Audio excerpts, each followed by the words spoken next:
My mother-in-law has her fists so deep in my husband that she's convinced him our son isn't his and to get tested. Fine, then I'll give them what they want with a fistful of divorce papers.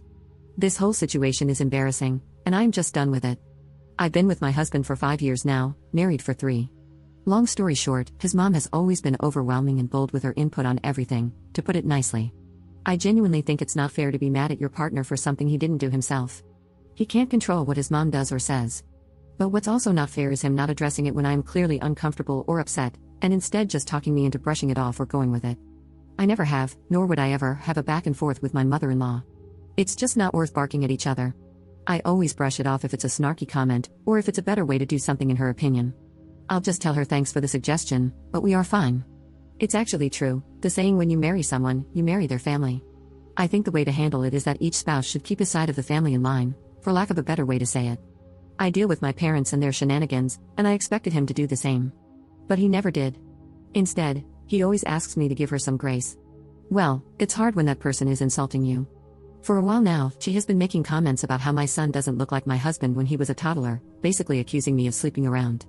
This, rightfully so, upset me. Sorry, my genes are strong? What am I supposed to tell you? I was short with my husband because he didn't address how out of pocket and disrespectful this whole thing is.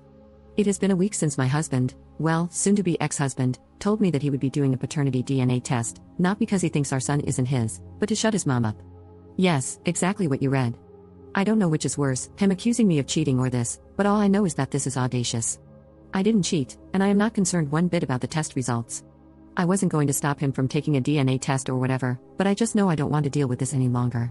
I'm looking for an apartment, and I talked to a lawyer the day after he brought up the DNA test. We'll be getting the results in 2 days. I almost can't wait. He will also be getting divorce papers with those results, which I know for a fact he won't see it coming. I tried my best to make this whole thing work and to manage my relationship with my mother-in-law as gracefully as possible. But thinking about it, it's not just my mother-in-law that's the problem, how he is handling things is also a problem. And as a side note, I have never been more glad that I didn't leave my job when I got married. He makes more than enough to take care of the financial side of things. I thought I would get bored, but I only have to be on site 2 days per week. Also, I really love my job and the company, so I didn't leave. I know that divorce can be hard on kids, but I also experienced the other side. Living with 2 parents who hated each other and fought almost all the time is as hard, maybe even harder. They thought that staying together would be good for me and my siblings, but newsflash, it wasn't. It was traumatizing, to say the least. I don't want my son to live like that because, I'll tell you one thing, I just can't stand my husband anymore. I don't know if this is a weird way of saying it, but I just don't respect him anymore, if that makes sense. I just see an unreliable man, and I know for a fact that our fights won't be the same as before. I would have said what a waste of 5 years, but I have a sweet and smart gremlin now, and having a child really pushes you to be better and to do better, so I can't complain. Update 1. Here to update you, as a lot of people were interested. But real quick, I have a comment about my last post. Please, if you are going through something serious, think twice before posting it. Obviously, I was expecting people to tell me I'm overreacting, but seeing people leave comments like, "You're a disgusting piece of crap, and I hope he takes your child from you in the divorce so you realize what kind of monster you are," was unnerving. As for the update, the day he was supposed to receive the results, I called my father-in-law and invited them to come over that evening. My husband was working when he got the results. He sent them to me and told me he would talk to his mother to finally put this to rest. I informed him that I had already invited them for that evening and that I was just waiting for my apology before I left. I asked that he come home so we could talk before they came over. He called, and I basically told him that this is not working for me anymore. I've already talked to an attorney, filed for divorce, and it might be more expensive than a paternity test, but it would be more effective in making his mother happy. And no, I don't care that he was working when I told him. I don't think you would have either. He left work and came home. Long story short, we had a spectacular fight. He said that I am not thinking about our son and that I am overreacting because it's not like he went behind my back. And if he knew that I was this upset, he wouldn't have done it. But he knew how I felt about it. We had a heated argument when he brought it up. He just didn't care. When I gave him the divorce papers, he said he wasn't signing anything and that he'd ask his mother to apologize when his parents arrived to get it over with. Listen, I don't need him to sign it to get a divorce. It would only make things complicated, that's it. His mother said, "I have nothing to apologize for. I'm not going to apologize for having suspicions. I didn't accuse you of anything, and you can leave if you want to." So that's that. I did leave that night because I wasn't going to get an apology, and he didn't seem to understand that him reinforcing that it's okay for her to do what she did is exactly why I want a divorce in the first place. He eventually told his parents he'd be coming over from time to time to check up on them, as he is their only child, and not to bother coming over anymore until she apologizes. She wasn't amused. She told me I am taking her son away and some whore would take my son too. She is not someone that you can talk to, I'll tell you that much. It's like talking to a wall. All she knows is insulting or being passive-aggressive on a good day. But anyway, we are not getting a divorce, at least not yet. We talked the day after.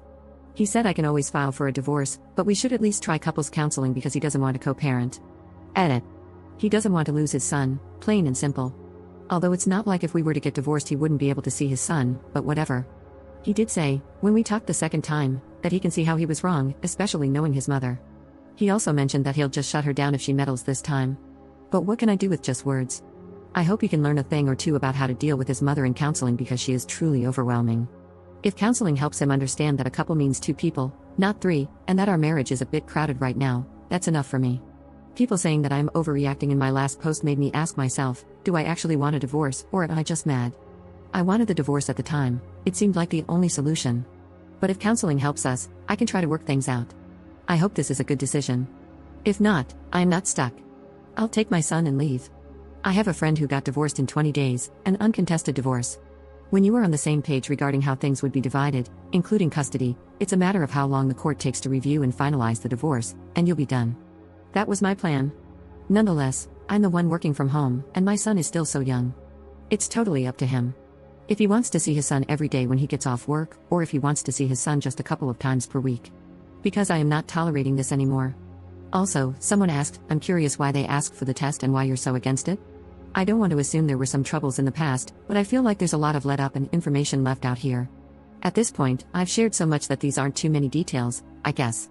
I am not religious, and I also dated women at a certain time. She doesn't like that and thinks that me not being religious or not being straight means I have no values or something. She hates that her son married a non-religious person. He is a believer, but he's a non-practicing believer. Either way, his religion or my lack of belief doesn't cause us any problems in our day-to-day life. I hope this clarifies things for you. Oh, and one last thing. People in my last post were debating if paternity tests should be mandatory or not.